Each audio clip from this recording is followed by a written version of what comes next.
My name is Alyssa. I've been married to my husband, Smith, for 3 years. I work as an insurance sales agent. Although I have flexible hours, I work on commission. So sometimes I get home later than Smith during busy periods. Smith has always been there for me, running his small business. We had a pretty good arrangement. I didn't have much time for housework, and Smith didn't mind doing it. But the issue has always been with my sister-in-law. My in-laws are really great people who have never mistreated me. However, sister-in-law is super attached to Smith. From the beginning of our relationship, she's been causing me problems. Despite multiple warnings from my in-laws, Smith has always taken her side. We argue about it now and then, but since we only see sister-in-law a few times a year, I didn't make a big deal about it. However, that doesn't mean I don't hold some resentment towards her. For example, I like a particular brand. While I don't splurge on it, I do buy things I want from my own savings or by working extra hard. She once accused me of getting those items from Smith and even stole from me. This happened when we went to my in-laws' house for a Christmas visit. When we walked into the living room, sister-in-law was already a few drinks in. "Ah, Smith, you're back." "Yeah, you're already drinking?" "It's Christmas. Come join me." "Oh, all right then." As Smith was about to sit, I said, "We haven't even greeted everyone yet, and we're not staying the night, you know. If you start drinking now, we won't be able to drive home." She scoffed. "Geez, what a strict wife. It's fine. Smith can just stay here. Why do you need to go back together?" I retorted, "So that's what comes to your mind before even saying Merry Christmas?" She then annoyingly leaned on Smith and whined, "Smith, Alyssa is bullying me." I was so disgusted by Smith's failure to push sister-in-law away that I headed to the kitchen.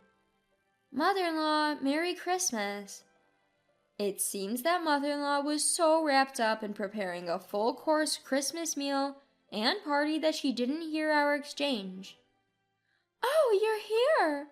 Sorry, I didn't notice. Merry Christmas." "Is Smith not here?" "Smith is in the living room with sister-in-law." "Oh, Smith didn't even greet me. I apologize." "No worries, it's not your fault, mother-in-law." As she said that, mother-in-law headed towards the living room. I followed her and found Smith evidently unable to refuse an offer to drink with sister-in-law. Mother-in-law saw this and said, "Smith, what are you doing here without even saying hello?" "Well, Nora was feeling lonely, so we decided to have a drink together." "You should have greeted us first. I was wondering why only Alyssa came to greet us." "I couldn't turn down the drink." Smith mumbled something, looking down, but I ignored him and took my seat. Just then, as I put my purse on the chair, sister-in-law perked up and started talking. "Wow, is that a new purse? Nice." I had a bad feeling and promptly placed the purse back on my lap. Sister-in-law looked visibly annoyed and said, "I can't afford one. Smith, I want one too." "Well, I didn't buy it." "Then give me Alyssa's." "What? How dare you say that? You don't have to give it to her. It's expensive, right?" Who would hand over an item worth at least a few $1,000s, especially when it's practically brand new? I gave sister-in-law a dry laugh. "If you want one, go buy it yourself. You live at home, so if you work decently, you can afford it." True, sister-in-law lives at home but only works part-time about 3 days a week. She probably can't even afford the cheapest purse I own. This new purse was a favorite of mine.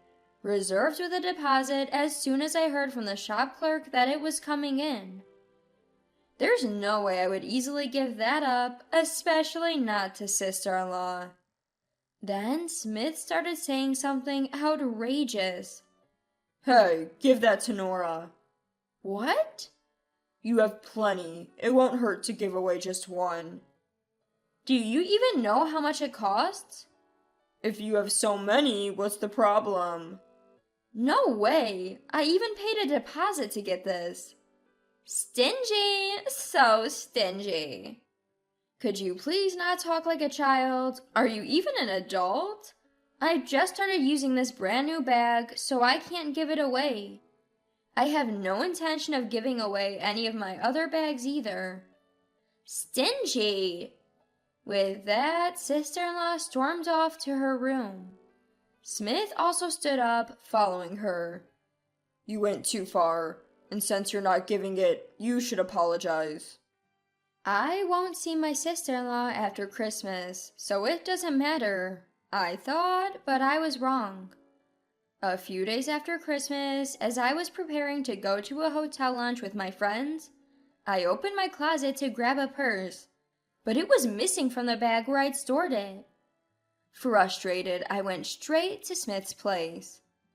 Smith seemed upset to see me walk in, but began to look anxious when he noticed I was holding the empty bag. What? I don't know anything about it. Maybe you left it at your parents' house?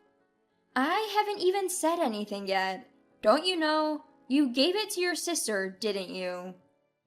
I told you, I don't know.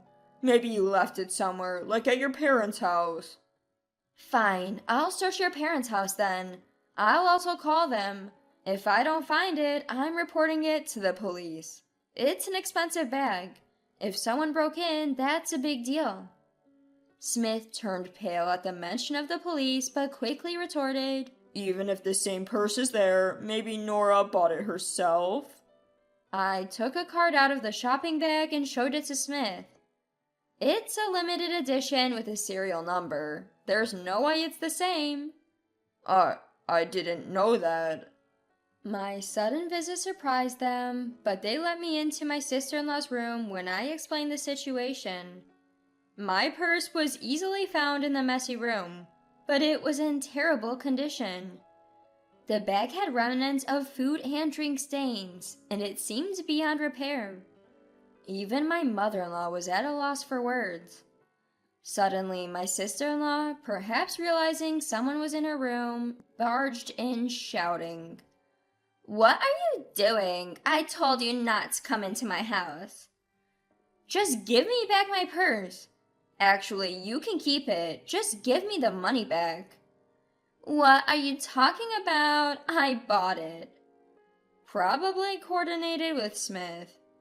When sister-in-law said that, she had a smug look on her face and seemed quite pleased with herself. So I told her the same thing I had told Smith. "I've already explained this to Smith, so you should pay me back." "But Smith gave it to me. It's mine, and it was a gift, so it doesn't matter." Here was my sister-in-law acting like a child, even in her 30s. It was more pathetic than annoying at this point. My head was starting to hurt, but wasting a few $1,000s was out of the question. "All right, I'll file a police report. It's theft, right?" Mother-in-law was the one who reacted. "Please, no police. She's still my daughter. I'll cover it, and Nora can pay me back from her salary. Please." Mother-in-law looked at me with tearful eyes. It tugged at my heartstrings, but I couldn't let it go. How about sister-in-law pays from her salary instead? If there's even one late payment, I'll file that police report. "What? Why should I pay?" "Be quiet. I won't let her go out, so I'll manage her bank account that her salary goes into until everything is paid back." "This doesn't make sense." I left mother-in-law to handle the situation and went home, still pondering how to deal with Smith. Then a plan came to mind. I'll probably end up divorcing him, but it doesn't matter anymore. The day of reckoning was approaching. Months later, the day had come. We had gone to my in-laws' house for some reason. Today was the day our new home would be finished. We had been invited by my in-laws to celebrate, and my bag was packed with divorce papers. The atmosphere was pleasant at first during the dinner. I might not even have to hand these divorce papers over, I thought. But Smith disappointed me as usual. Hey, I wanted a house too. Give it to me. Just as I suspected. My in-laws' eyes bulged out at the ridiculous request. Father-in-law choked on his tea, and mother-in-law was speechless. And then I waited for Smith's response. His answer was, I'll give it to Nora. She won't be able to buy a home anyway. We can just build another one. If you oppose, we're getting a divorce. Too bad. I wish it was just drunk talk, but he looked serious.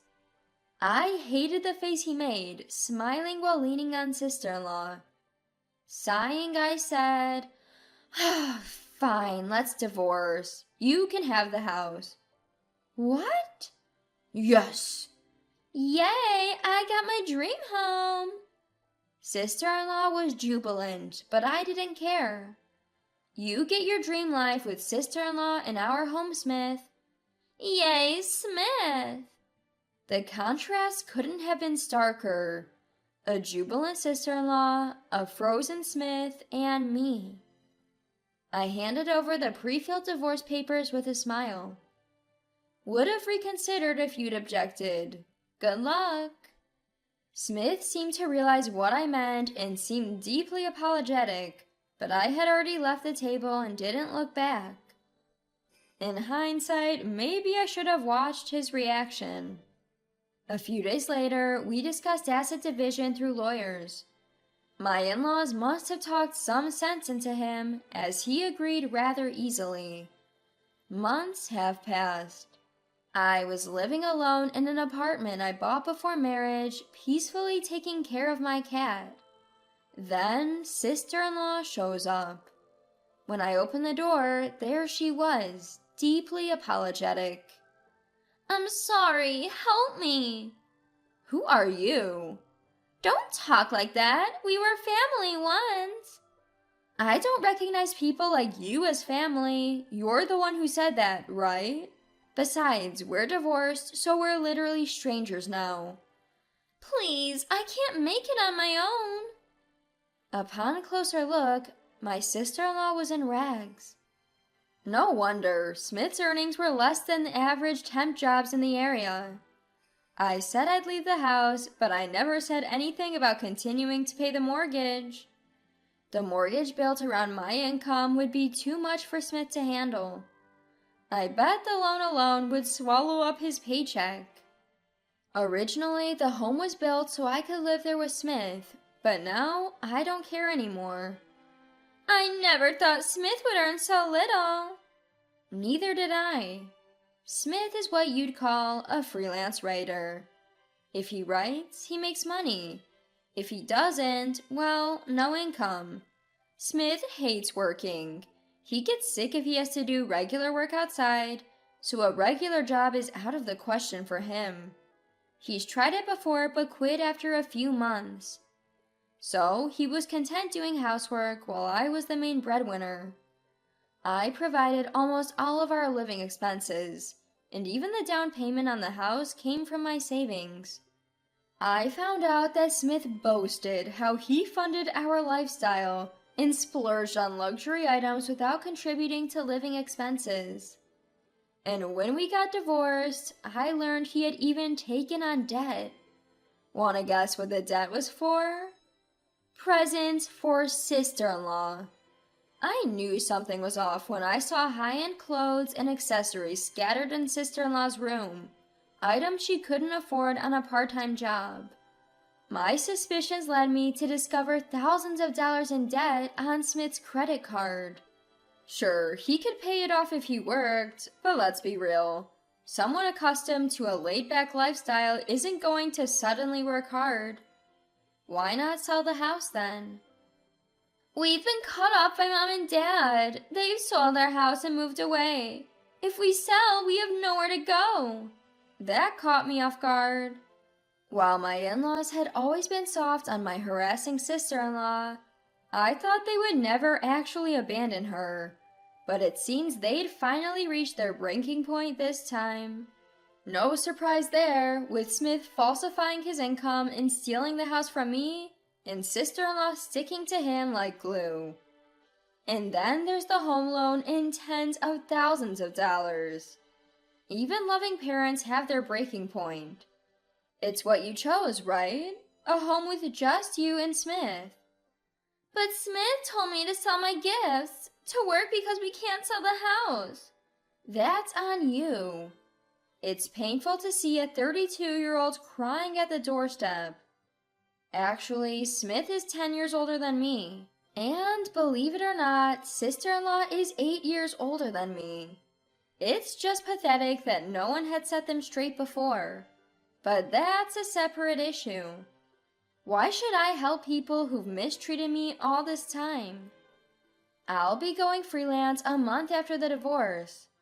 I have my professional connections from my diplomat days, so I'll be just fine.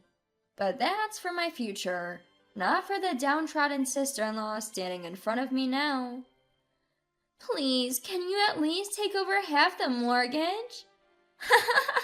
I couldn't help but burst out laughing, which enraged sister-in-law, her face turning beet red. What the heck? I'm begging you. Let me make this clear. No, I won't pay the mortgage.